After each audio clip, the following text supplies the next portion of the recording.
So Victor is an extremely fascinating hero. His inherent value is pretty massive, and especially so in Blitz format. It only takes a couple times really coming in for 8 or even 10 with overpower to get an opponent into the red zone. Add that to the fact that he's ridden into battle with 13 effective armor in a 20 health format, and whoa boy. But Victor has his disadvantages also. So today, let's talk Victor in Blitz and my current deck build. A huge shout out to our channel members for supporting what we do here. If you want to get involved with the channel and the Dice Commando community, please consider joining as a channel member. Remember, these videos are only possible with your support. You can show that support with a like, a subscribe, and by leaving us a comment and sharing your feedback. Community first, and go Commando. Hey there, my flesh and blood friends. Welcome back to Dice Commando and Go Again, a fabulous cast, and thanks for tuning in today. Talking our boy Victor Goldmane right here. So I'm going to put his card up. I'll make sure to put it in the right spot so we don't cover up his face.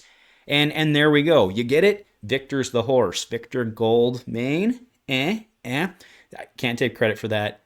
I saw it on the Twitter. Somebody had done the whole thing. Credit to you, whomever came up with it. It's awesome. I think it's hilarious, but I'm an old dad. Dad joke, whatever. All right.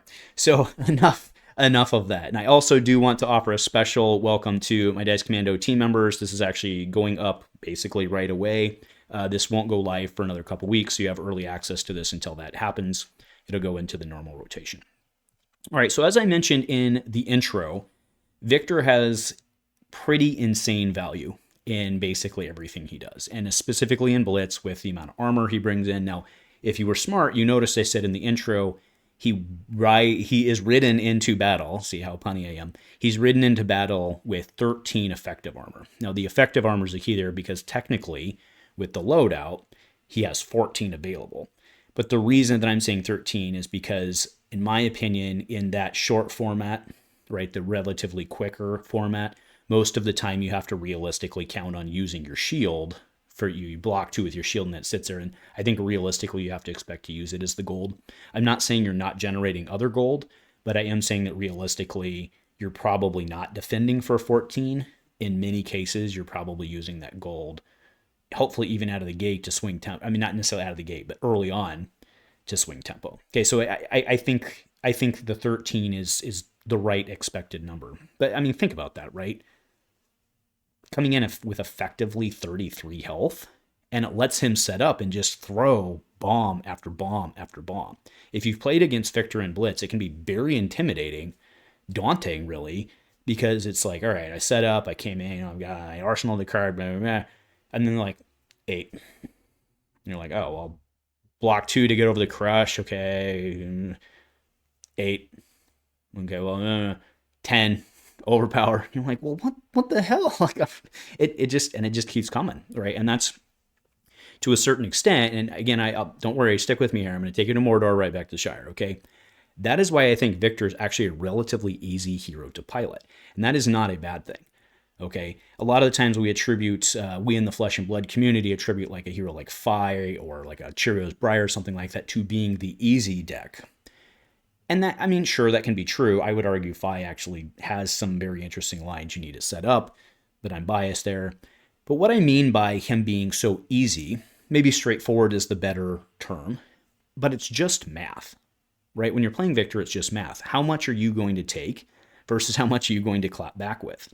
And the fact that they have the crushes are an interesting thing, right? So you look at like a disable. Okay, so red disable. And spoiler alert, in my deck, I actually don't play Command and Conquer because I'm playing Disable, right? So if you look at Disable, you're like, well, it has to crush in order to do the thing, okay?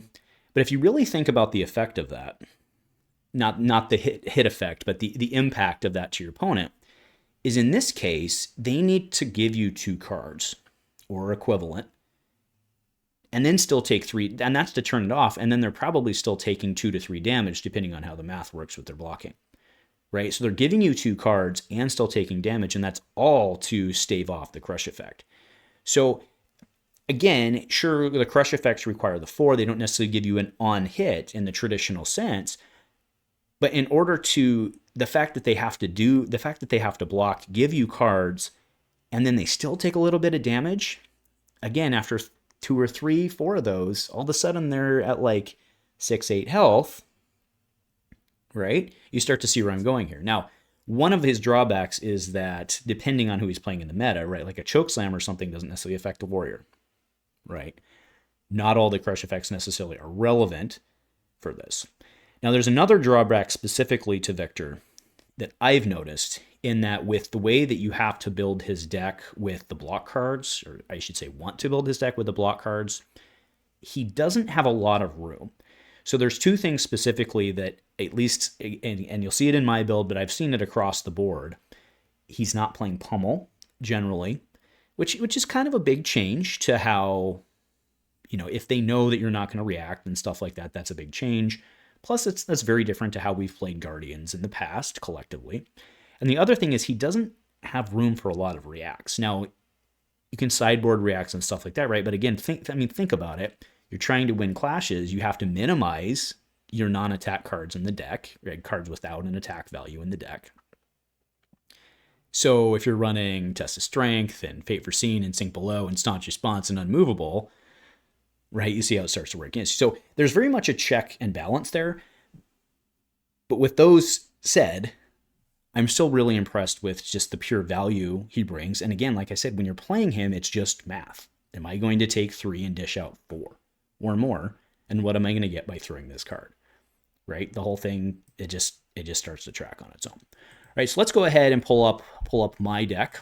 Okay, so what you see now is Value Town Victor. Like I said, riding Victor down easy street to Value Town. All right, so we've got the standard loadout. We've got his shield. Balance of Justice, I think, works well for him because, again, you could play Crown if you wanted to, but I think most of the time he just kind of has good stuff. So you don't need a ton of hand fixing. I mean, I suppose if you put like let's say a Pulverize, right? Let's say you put a Pulverize in Arsenal, meaning you heaved it, and then for some reason they come at you big, it gives you that out, right? So there's definitely an argument for that.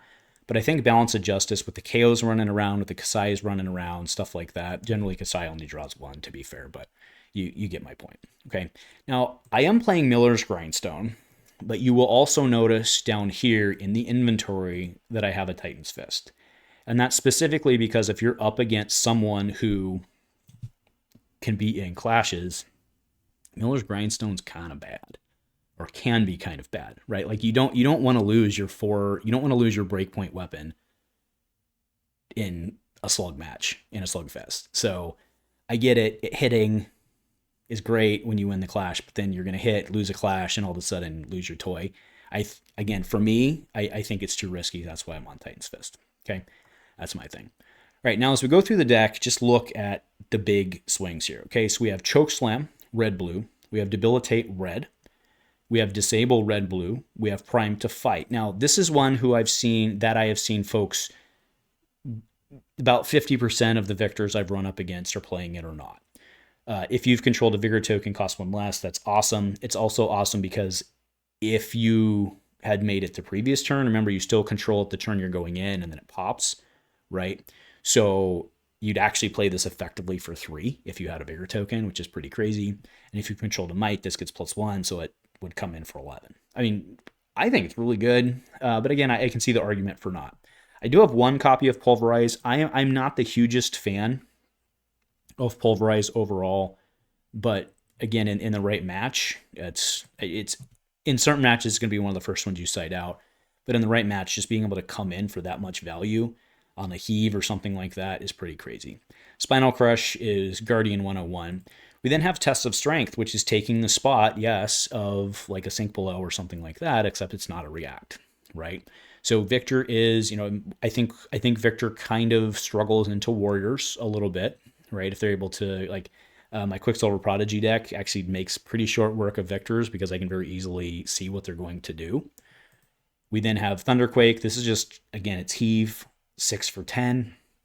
It's great value. We have Trounce, which is cray, as the kids say, in the right match. We have Golden Sun, which, again, huge value if you have gold to pop. If you can get it off twice, that's Dreamland. But remember, you have your shield on board, so that's pretty good. We then have Buckling Blow, blue, Buckling Blow, Clash of Might, and Vigor. We have Cranial Crush again, just a good card, 6 for 8. Blue Macho, Rouse the Ancient. So this is, again, a 0, right? It comes for 7, but it is a 0, which is relevant for your clashes. But this card is really good, right, in terms of value. And again, if you look at all the numbers of attack we have here, it's not going to be hard to arsenal this and pull it off. Not hard at all. And if you do it right, with maybe the right tokens in play, you're maybe not just rousing and coming with your hammer. You might be able to rouse and come with an attack. Then we have Thunk, 1 Wallop. To remember, Thunk is the Might token one. Wallop is the Vigor token one. Okay, so I had an odd number and I skewed towards Might over Vigor, which I believe to be the right thing. Okay. Now I do have 2 unmovables in here. That's for the right matchup when you need them. You notice no Fates, no Sinks.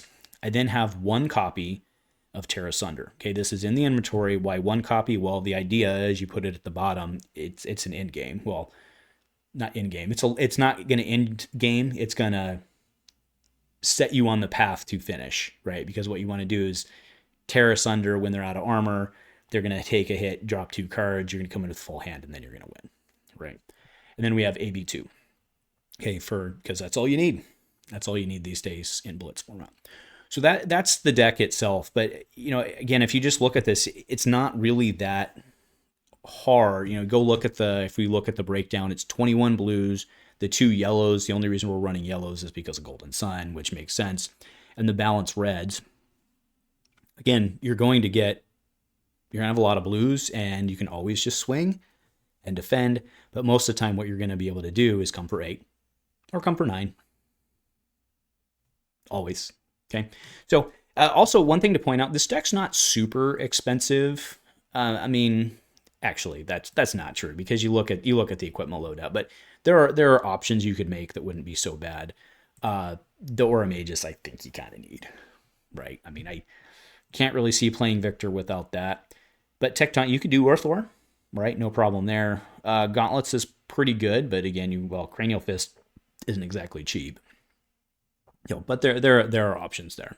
Okay. So this deck's not too bad overall. Actually, does it say? 370 is that's pretty high. So I get it. 370 is pretty high. So I kind of take that back. But again, there are some logical choices you could make for more budget. Okay. So anyway, that'll round out the lists. Again, as the time of shooting this, we're headed into Pro Tour LA in about a week and change. I do expect Victor to be very prevalent there in both formats, but I do think he stands a better chance of doing much better, like top tabling in Blitz, just because that's a lot of damage to cut. That's a lot of Rosettas to the face to cut through 33 effective health. Okay, so anyway, that's my piece today. For all you Victor fans out there, hope you enjoyed. Nothing else, folks. Go Commando.